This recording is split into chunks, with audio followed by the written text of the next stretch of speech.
Good morning and welcome. I'm Bob Pace. I'm your host. This is a live podcast from Southern California. I'm outside in Surf City, USA, about a mile from the beach. It's a beautiful day, no clouds, and a little bit of the ocean breeze is blowing. That's what makes it nice when it's, hot. I still got an ocean breeze that comes in and keeps it kind of nice and cool. Anyway, I want to give you a warm welcome to this podcast. I am heard around the world. You found me on Facebook. I'm using the StreamYard application broadcasting on YouTube. And there's several ways you can interact with this podcast. Now, who am I? I'm a loving, caring father, family man. I have 6 children. Um, 3 are young, and 3 are older. It's 2 groups. But um, I do care about what you all been through because I've been it. I've been for 15 years fighting CPS. I've lost one of my 6 children to CPS. I lost my home. I lost my credit. And unfortunately, I was unemployed through no fault of my own. And I'm trying to make a go of it again, trying to rebuild my life. But it's kind of hard when you're a dinosaur. Don't need to talk about my age. I think after the time you listen to my podcast, you'll figure out how old I am. Anyway, I'm forever young at heart, forever young in soul. Uh, I'm married to the ocean, and the ocean is my life. And since October of '83, I've been twice a day broadcasting on this podcast. One time at 10 o'clock in the morning, next time at 7 o'clock, twice a day, Monday through Sunday. And it's Pacific Standard Time, 1 hour a day. And there's exceptions. On Sunday, I'm on at 8 o'clock in the morning, 2 hours ahead, because I have a family and church I have to go to. And this Friday, it's getting exciting, is Monday Night Football, Friday Night Lights. And my son, my young son, and I are going to see the game that pits his school, number 1 against number 2 from Las Vegas. But anyway, uh, I'm going to be off with my family out on Friday, so I'll start my podcast at 3 o'clock in the afternoon. And that's approximately 4 hours earlier. So that'll be my even show. But most of the time, you'll find me on 10 in the morning, 7 o'clock at night, Pacific Standard Time for 1 hour. Now, there are 4 ways that you can uh, interact with this podcast. The first way is just by being here. You found me fighting CPS on Facebook, and you've come here. And I really appreciate your interest. Also, I hope I can help you. I've been there. I've been homeless. I've been broke. And I've had my children kidnapped and alienated by CPS. And I know how the child protection, and I call it the system, the child protection system is a branch of social services that is posed to protect our children from neglect and abuse and offer family services in need, such as clothing, um, housing, food, medical, education, um, a job. Those are the things that are supposed to help you. If families in bad times, social services is supposed to be there. Social service is a mixture of departments and so forth. And it's uh, it's it's run by the counties, all the counties. Um,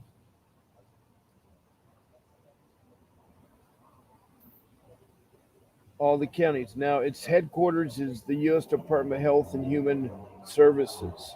That's the main operation. And Congress has enacted uh, social service to take care of people in need.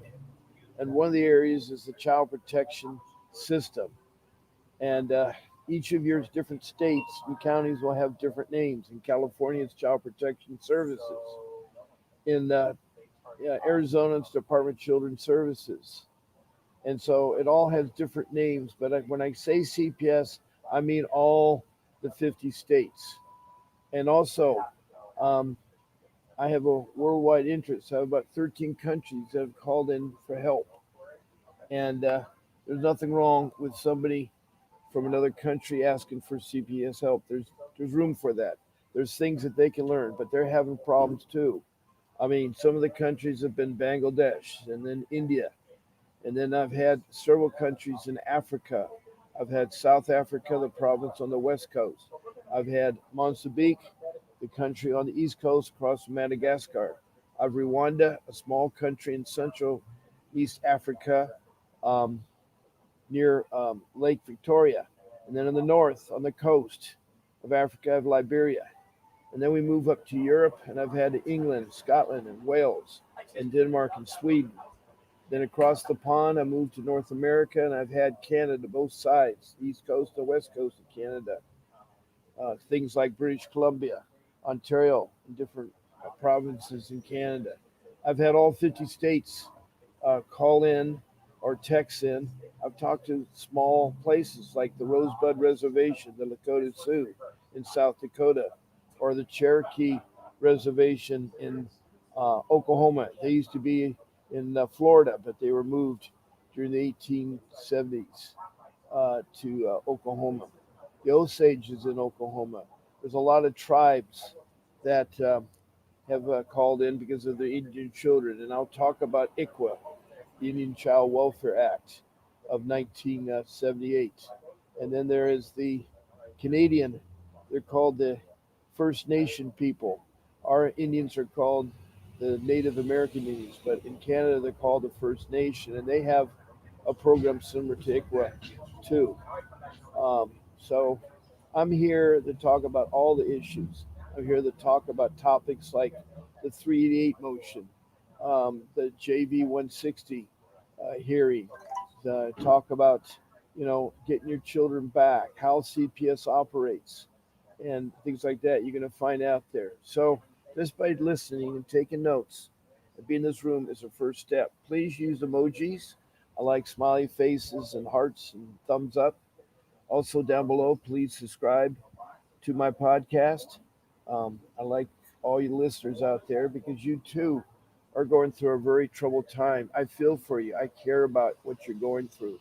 It's not the end of the world. It can be worked out. It's just called patience and understanding the tricks that the child protection system uses. Now, if you're in the um, room and you want to make comments, like text a question to me, um, make sure it pertains to child protection system, CPS. Also, please show me your name. Now, what I mean by that, a lot of you have interesting Facebook names and YouTube names that maybe are promoting what you're fighting for, but really don't describe who you are. So I like a simple name like Kathy, Bill, Bob, John, Mary, those kinds of names. So first name only I need, and then I'd like to see your state and your city, the city and state, or the county and state if you don't want to do the city. And then also, if you're from out of the United States, you're from a country, please text a comment. I'd love to hear from you. Again, city and country. Now, make sure you're complete with your CPS case. It's very important you tell what the makeup of your family is and then what the allegations were or are alleged, and then what your children are, how many boys and girls, and how old, and so forth. And then how were they taken from your home? Or did you bring them in? Or how were the kids surrendered to them if they are surrendered to them? And then lastly, at least where you at on your case? Are you at the beginning, the middle, and the end? So if you start off with telling me a lot of those things like I'm a married couple, both parents are involved with our kids, both parents are the same parents of all the kids. We have 10 kids, 5 boys, 5 girls, and etc. And then they were alleged that we did neglect. We weren't watching our kids closely, and then they came and took our children without um, intimate danger or anything. They just took our kids we thought we're supposed to. Those are the things I'm looking for, And then you can say I'm at my dependency hearing, or I'm at my 6 month review, or whatever your case may be. So that's the second way of interacting with this podcast. The third way is to be a guest on my podcast. And to be a guest, you're going to contact our show producer. Her name is Grace. She works behind the scenes helping me do my podcast, keeps me in line. And if we have problems, she will help me do that. I really want to thank Grace for all her help and assistance. It's nice to have support there in the background. Now, she can be emailed at grace at vincentwdavis.com. That's a simple email. I'll put it up on the screen, grace at vincentwdavis.com. And all you have to do is put in, I want to be on Bob's morning show on Sunday. I want to be on Bob's evening show on Friday. There's 14 shows to pick from, 7 days a week. So it's morning or evening, and then one of the days of the week. And then she will contact you, give you a give you I'm trying to get the right term now. She'll give you a link. That's what I'm trying to think of. Give a link to be on the podcast. And then she'll tell you what you can do and can't do on the show. There's no eating, not even snacking nuts or chewing ice. There's no smoking. And then you're only supposed you don't use names of children, social workers, or judges. And so that is the third way. Now, the last way is the most popular one. It seems a lot of people like to call. Oh, by the way, before I forget, on being a guest, I can take up to 9 people on being a guest on my podcast. I can have up to 10 windows here, 10 windows. So there's plenty of room for all of you.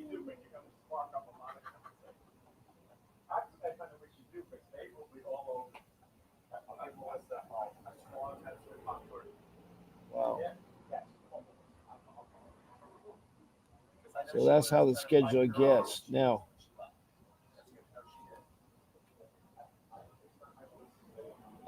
boy.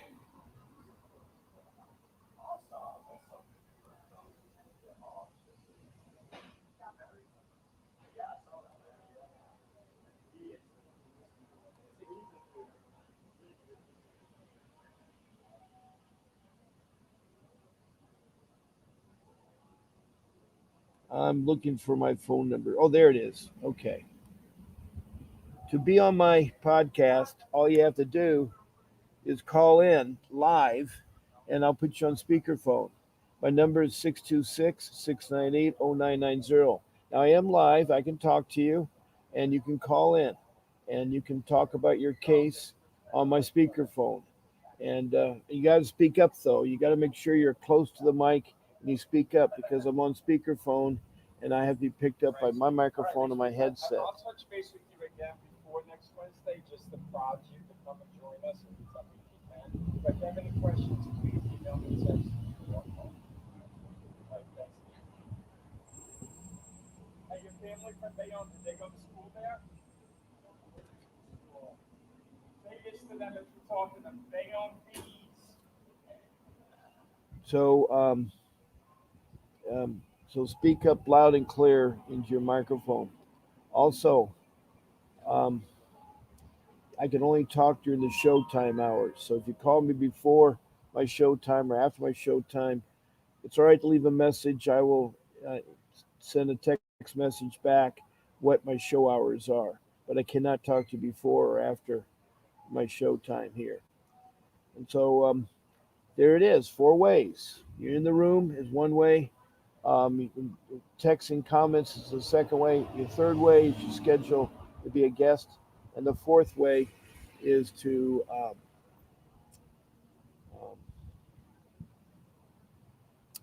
call in, call in. Boy, sometimes this morning I just draw a blank sometimes. But anyway, uh, I'm excited to hear from you. I hope we have some new people. We have right now about 5 people in the room, which is great. That's a start. Um, I'm looking for some of my regulars. I do have regular people that follow me, and sometimes the notification when I'm on comes out, and sometimes it doesn't. So um, I assume that they've. Uh, okay.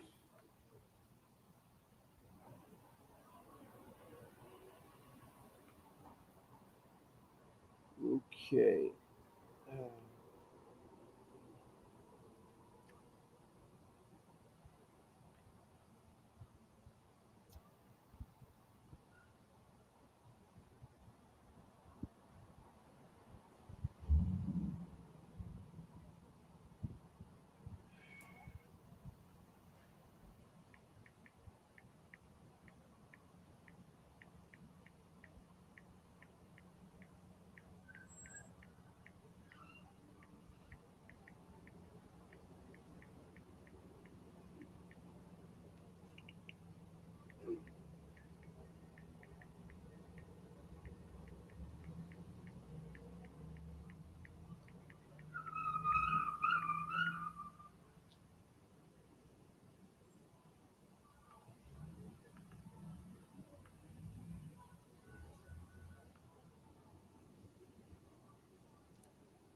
okay. Let me see here. Now, you're probably asking who is a child protection agency? Well, they're a group of social workers, men or women, but some of them are trained, some of them are not. Some have licenses, some don't. Um, some have been doing it for a long time, some are very new. There's no consistency with social workers. But I'm sad to tell you that 98% of the CPS is for making money. It's $1 trillion business a year. Trillion, not billion, not million. I'm telling you that.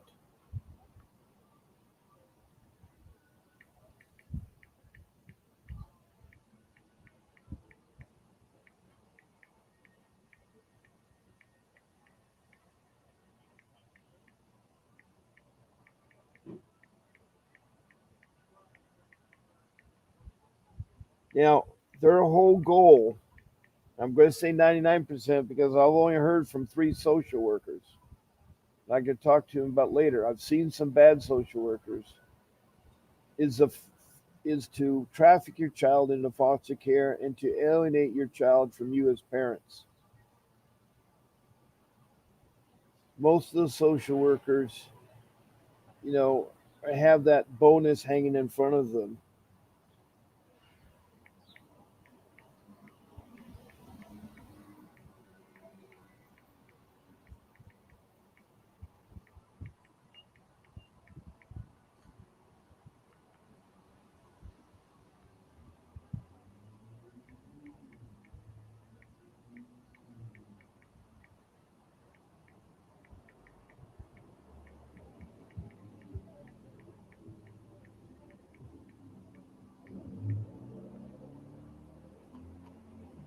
Um, so you have to understand that the social workers isn't your friend. They don't like doing family reunification. They take your children no matter if they're in danger or not. You see, they're not supposed to touch your children or take your children without your permit, without your permission, I should say, or without a court order like a warrant. But the typical MO of a social worker is they get a call from a layperson or a professional. The difference between those two kinds of people are professionals are required by law to report suspected neglect or abuse. Now, that is somebody like the police, or it could be a teacher, or a principal, or a counselor at school. It could be a doctor or a nurse at the doctors. Um, those are professional. They're required by law to report abuse or neglect of children. They're supposed to protect their children. And most of the time, they report something that is very valid or a misunderstanding, but they're not out there to victimize you guys. But the other kind of person, I hate to say it, it seems like about 90% of all the lay people that call in are for revenge or alternative motives, which is sad because they're upset because maybe your yard is infringing upon them or your dog's barking too noisy. All they want to do is they think by calling the CPS, they make your life terrible, which it does. It does. Because here's the problem with allegations. And this is where I think it's wrong. Allegations basically are hearsay. But the child protection system thinks it's the truth. So when they hear a hearsay, they have you already guilty. So their goal is to investigate and uh, and uh, and see if you're not guilty. So you're guilty in the eyes of the CPS, and they're going to come after you, and they're going to violate your constitutional, your civil rights. Um, they really are. They're going to um, take away um, your child because why? They want money. They want money. They want money. That's why they want to. They want money.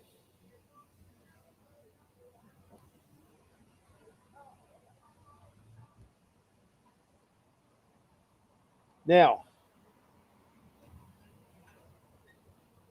what happens when a child is called in to protective children?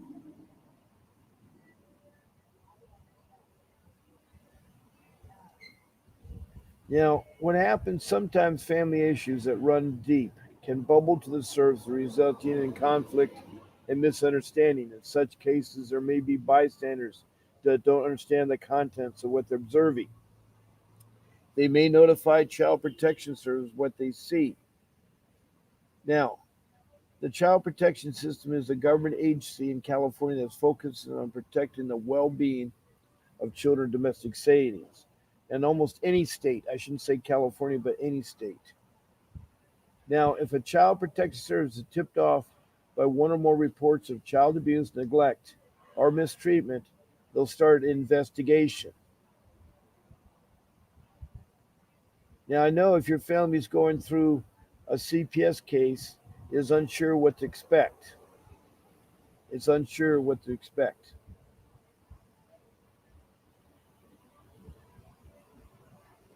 Now, at the first stage, the reporting stage, um, when someone suspects the well-being of a child is at threat in the domestic sphere, they will notify the CPS, and this could be an educator, relative, caregiver, anyone who observes child abuse or neglect is worried about the situation. There's initial probing. After CPS gets a report, they'll look into the family and the situation. They have a history of you, and you got to be careful because if you're once in foster care, your name will pop up. And sad to say, they go after parents that once were in foster care themselves, and they go after their children. Now they'll collect the information and interview everyone involved to discuss the urgency of the situation. So what they do is that they'll go to schools, interview children. They'll try to do your family or friends and so forth. Sometimes you don't even know what will happen. Now, in my case, it was strange. I lost my job through no fault of my own. And for 5 years, I kept getting these weekly reports from allegations from CPS saying, hey, we understand you're not feeding your kids, or hey, your kids don't have clothing, hey, your kids don't go to school. Well, unbeknownst to me, my in laws, my wife's mother, father, brother, and her three sisters were making these false allegations. Why? They wanted our children. When I got laid off, they thought, oh, good, we can have we can have their children, their beautiful children. You see, it's sad because 31 years ago, when I met my wife and eventually we got married and so forth, the family never came to our wedding.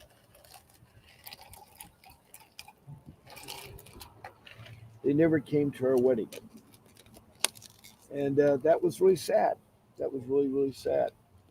And they don't come to our wedding. And so I did not know that they were the instigators that were trying to get our children. And it is a sad state of affairs to have that happen. To have that happen.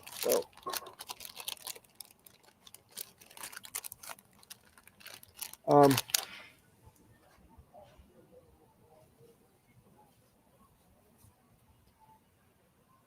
so These call-ins I would pretty much handle over the phone, or then they wanted to meet me, and so they met me and they bring out their car. I didn't let them in my house at first, not because I didn't know the law that you don't want them to be in your house. It's just that I didn't feel comfortable with them, you know, for my personal life. Also, I cannot believe the ridiculous questions about how they were making false allegations. They were making false allegations, and it was sad because um, when you're worked 60 years in your life and you lose your job, it's hard to get another one. That's a hard enough task to deal with anyway. So this went on for 5 years. Eventually, they tricked me and they got uh, me to, by the direction of a police detective, my local police, who are corrupt, um, to follow me back to my house.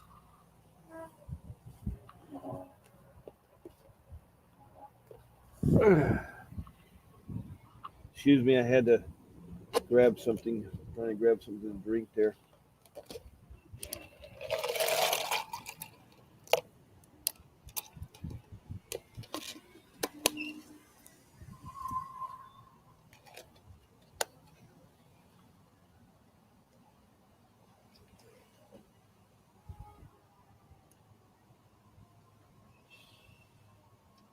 So when they came to my house, this is after 5 years of trying to find something, they were on a mission to find something. Why else would five firemen be standing in my front yard, two code enforcement officers, two uniformed policemen, three social workers, three, and then the detective? Now, these people were all sitting there, want to go into my house. Let's see.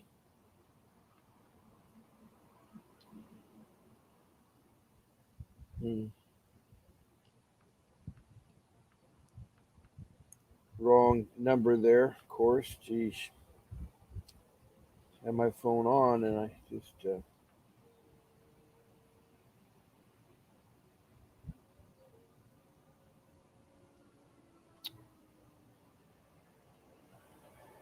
Hmm.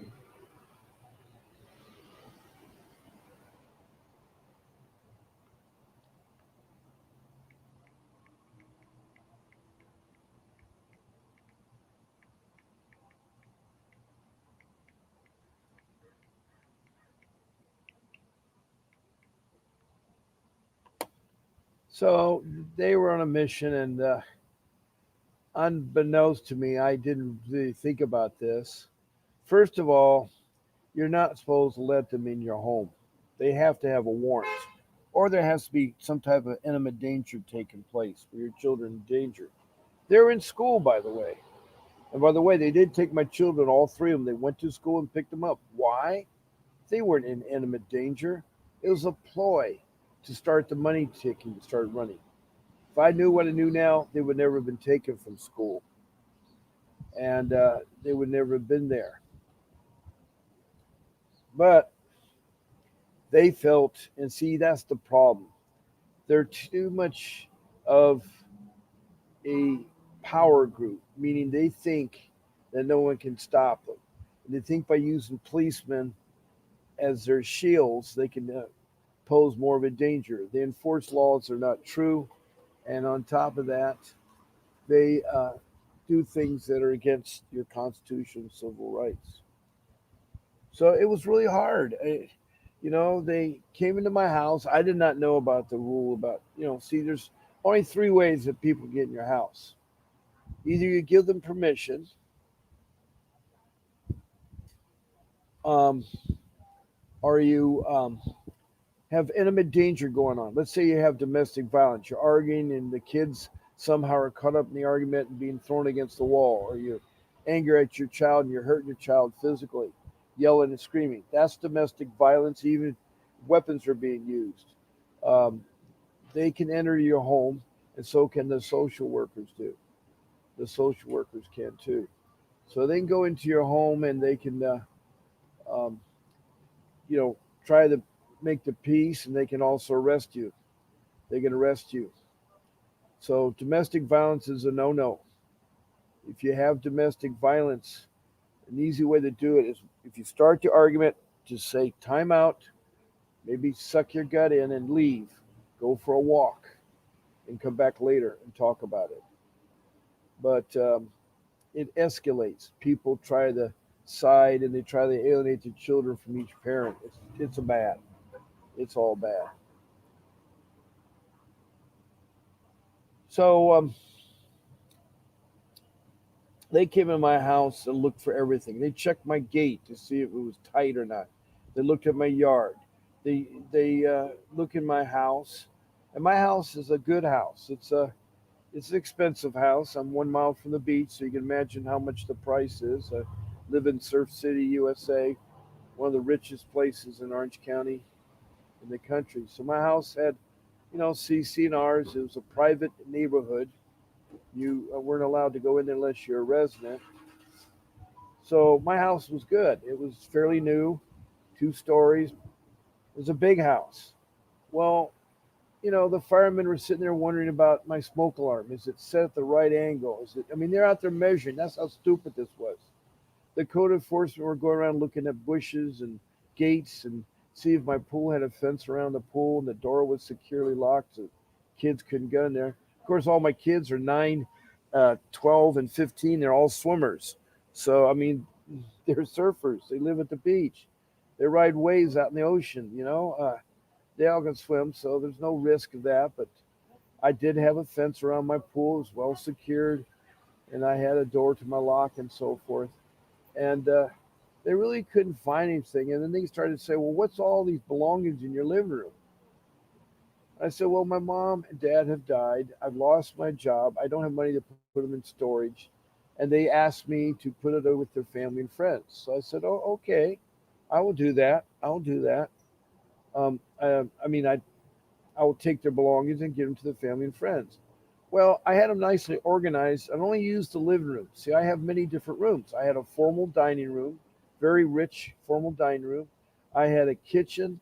I had a breakfast area for eating, and then I had a family room, and then I had a downstairs study library, and then upstairs, each child had their own bedroom.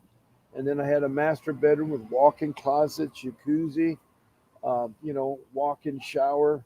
Um, it was very double doors. I mean, it was a beautiful home. I mean, they were sitting there, and they said, "Well, uh, they were saying that the social worker is saying is that you're neglect. You and your wife are neglect because you allow the personal belongings of your mom and dad to be in the house stacked, and that is unsafe for the children."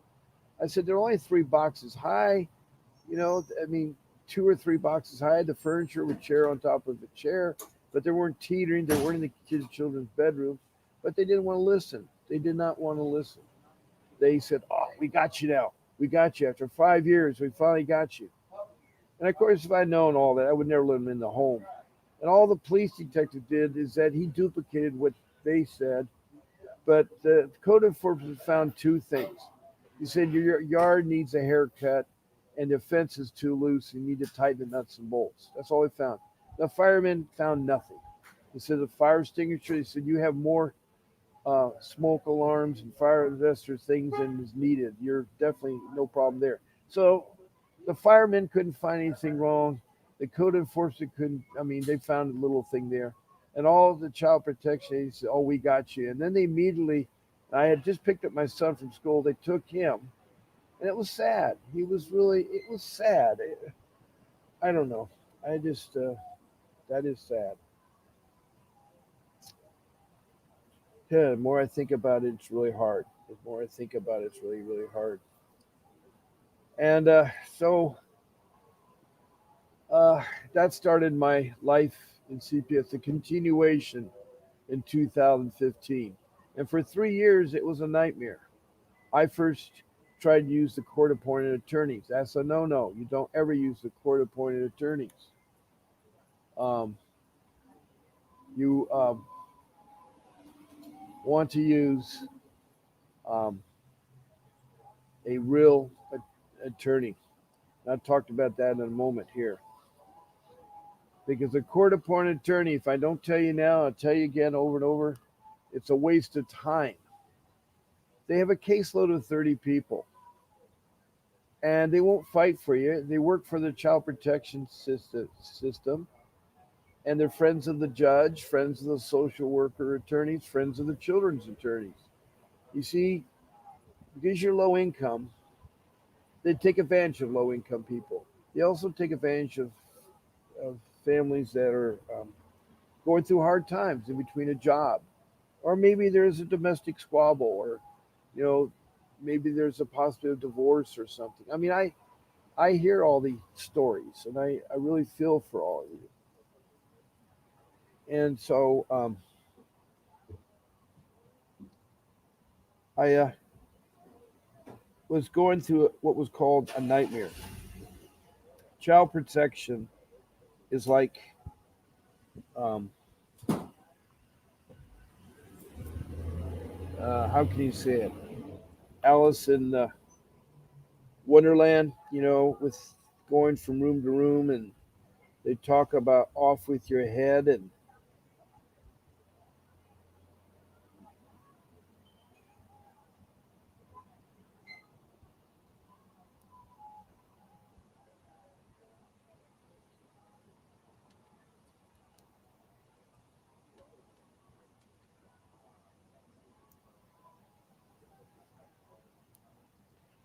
so that beginning my long road. So the social worker did nothing for me, and I certainly was not going to go pro se because I'm not a lawyer. I don't know how to fight, and this is a system that no one prepares you for. It's like when you're growing up in the old days, um, you used to have life skills taken in high school, and maybe those times they could explain to you something, but they didn't explain to you about CPS. CPS is an agency that you got to be careful about. You got to be really careful about CPS. They're not your friend. They lie. They're not transparent, and they cheat. Their whole goal is to get your kids and keep your kids and be adopted. And they don't care who you are. Now, I'm a reputable man. The only thing I needed help on was a job. And jobs are hard to come by when you get older. I worked all my life. As I say, I've worked for 60 years. And I am sad to say that I didn't expect this in your golden years. And so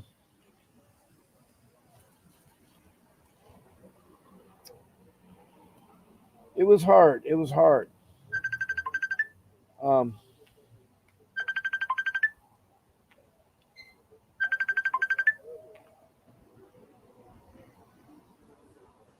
hey, good morning, Faye. How are you? How you doing? How's your back feeling?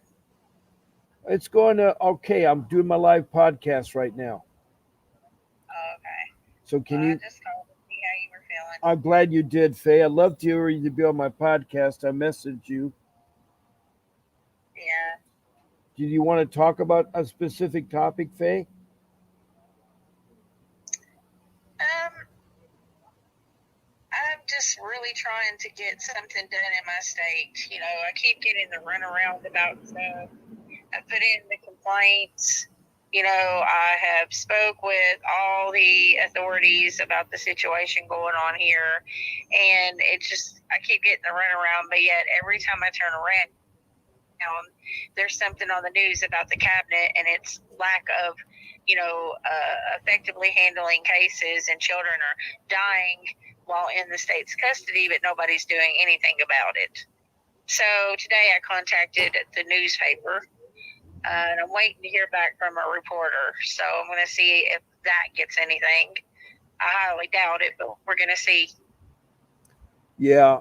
For all you listeners out there, I'm live, and this is Faye Manling. She is a single mother.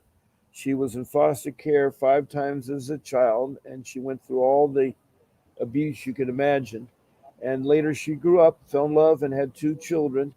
And the problem being is that because of her record being in CPS as a child, they went after her as a mother and took her daughter. She had no choice. She had to choose her son or her daughter.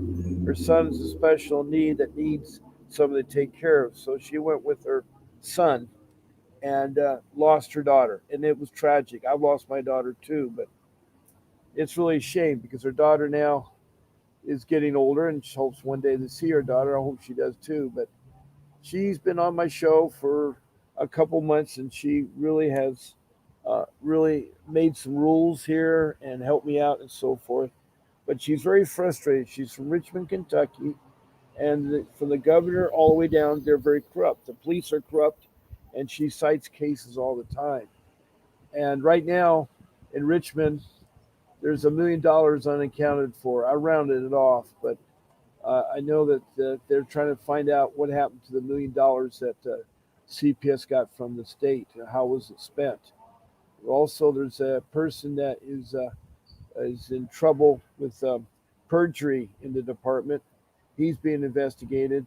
There are social workers being put on trial and so forth. And so she says, and she's done her research well, that Kentucky is the number one state that's been hit hardest with the child protection system.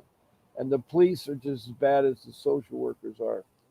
The police are so bad. And so Faye is frustrated because she's been trying so hard writing people, writing congressmen or congresswoman, and writing Washington, D.C. And now she's going to the paper to see if she can get some news on it. She did a really cool thing. She made um, a video of all these graves. She put pictures of all the children that were killed innocently while in captivity of the child protection system. And it's a really good thing there. She made all these monuments to, not forget our children because, yes, there is neglect and abuse that goes on. Yes, children are being abused. But it's got to the point now where the pendulum has swung the other way. Child protection system is now no longer pursuing the real thing, and I don't think they're protecting our children. Every day, these children are dying. Why? There was these 2 girls that died recently, and Faye shared me with them too. And it was a girl, and it was so sad. It was so sad. The parents were bad, and the young girl was killed at an innocent age, and another one was an infant, and it's because And the the cabinet parents was heavily involved. in the cabinet, which is what she calls the CPS system in Kentucky, was involved. They failed to protect those 2 girls. One was an infant, one was a child, I think, of 6 or maybe, no, excuse me, she was 3, and it was her 4th birthday when she was Yeah. killed. It was her 4th birthday and she was killed. So, all you listeners out there, CPS is not your friend. And all I can tell you is you got to stand up and fight for your rights. You got to be careful.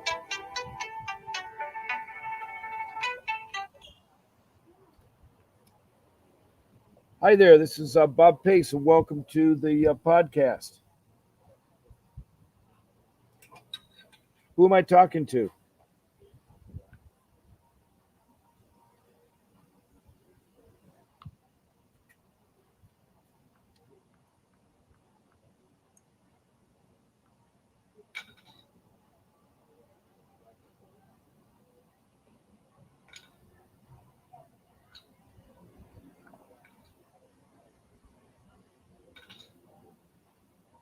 Okay, we have somebody here. Can you hear me? Hello? Hello, I have area code 502 called in. Hello? Hello? Hello? Hello. Hello? Who is this? Hi. Yes, this is Bob Pace, and who am I speaking to? This is Kirsten Whitehouse. I'm watching you live right now. Okay, With can you speak up a little louder, or make your mouth closer to the microphone? I can barely hear you. yes, I'm listening to you live right now. Talk to Faye. I'm also in Kentucky. All right, I had Faye Manling from Richmond, Kentucky, was talking about what she's doing lately, and my question is what city or county you're from in Kentucky? Shelby County. Shelby County, is that near Richmond, Kentucky? It's in between Louisville and Frankfort, Kentucky. Okay, I'm not too familiar, but anyway, I welcome you. And how can I help you? What can I do to help you? Just listening to her and then you saying how how corrupt Kentucky is, and I'm going through something similar. My three children were removed from my home. They started the case with educational neglect, and then I tested positive for THC, and they removed my three children. And it's really, really happy that you have this channel. It's really helpful because it's really hard, debilitating.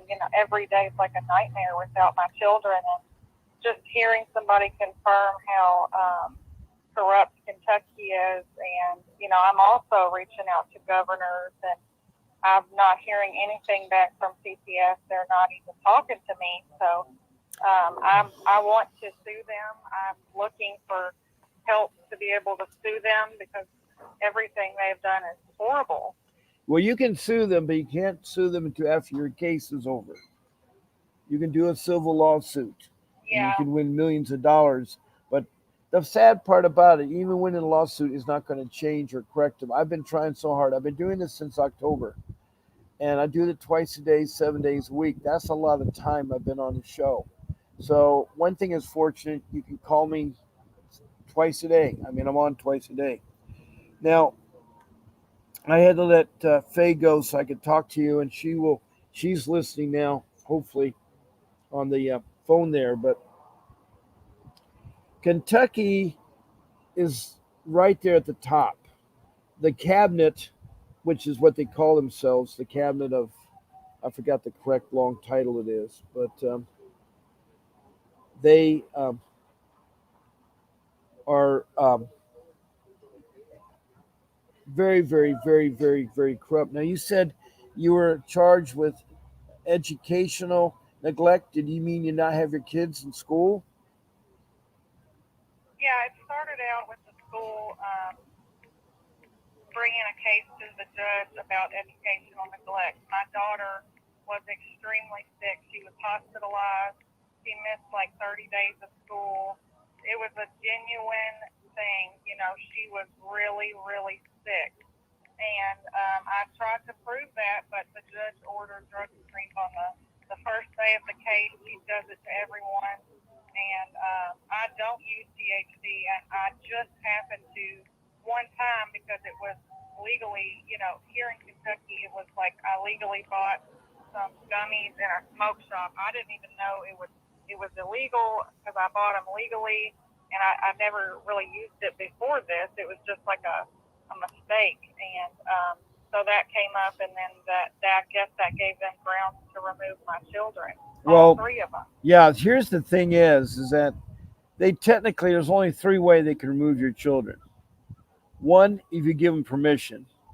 Two, if there's if they're imminent danger, if they're in imminent danger, like you're having domestic violence happening, we have an argument, or weapons are being used, or the child's being slammed against the wall, or the child's being hurt, they can come in. And three, they have to have a court order. And a lot of people don't know that because if you have a court order that has to be done by a judge, it's got to be a very formal thing. It's got to tell explicitly what time and date they can come to see you and remove your children, and also your name and the address and the allegations and the names of the children. So it's a real formal document. That's called a warrant. And that's the only way they can remove your children. We do not know that. And I tell everybody my rule number 3 that you should never answer the door. too many weird things have happened when you answer the door. Now, if you encounter them outside, you can tell them, hey, I need to talk to my attorney before we go any further. Because that's what you have to recognize, that they are a terrible entity. I mean, there was 8 social workers in Prescott, Arizona, and the Department of Children's Services there they worked for, and they decided to stencil on their front of their pink T-shirts, professional child kidnappers, and on the back they said, "Do you know where your children are at?" And they paraded around at Costco and Walmart and Target. They were caught and they were fired, as well as the director was, but that didn't stop the problem, and that didn't help the people that need help. So I understand where you're coming from. So you had education and neglect. Were you homeschooling them? I was homeschooling my son, and then I put him in public school at the beginning of this year in January because he wanted to go back to public school. But I plan to homeschool them when this is over, and just hearing all these horror stories makes me so scared that they're going to try not to even give me my kids back. Well, their plan is not to. I'm going to be point blank with you. Their plan is to adopt the kids. They need to make the money. It's a money thing for them. So they're not going to give them back. And that's not what you want to hear. That's not what you want to hear.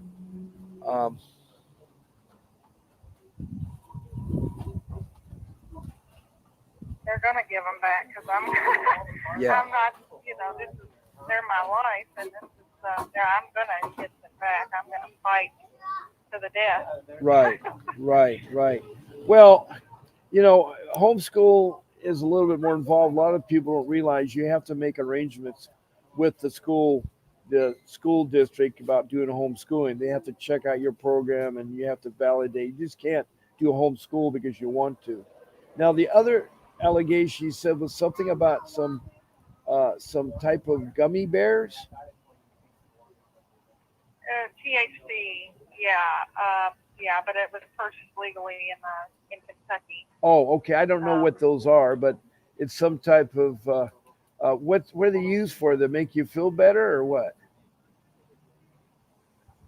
It's just, I guess it's like a different variation of marijuana.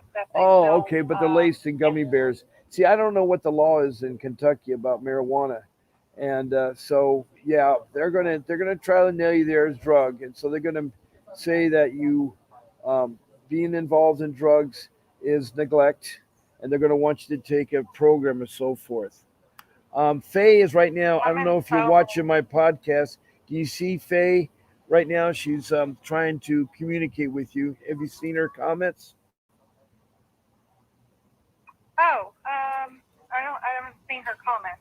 Okay, so, I'm going to put them up. I am watching. I'm going to put them up. Her first comment was, "Please tell her to contact me, please, Bob." So she wants to help other people, and she says that she like to talk with you. And then Faye says, "I'm watching. Please tell her to message me." Okay, Faye's email. You ready to write this down?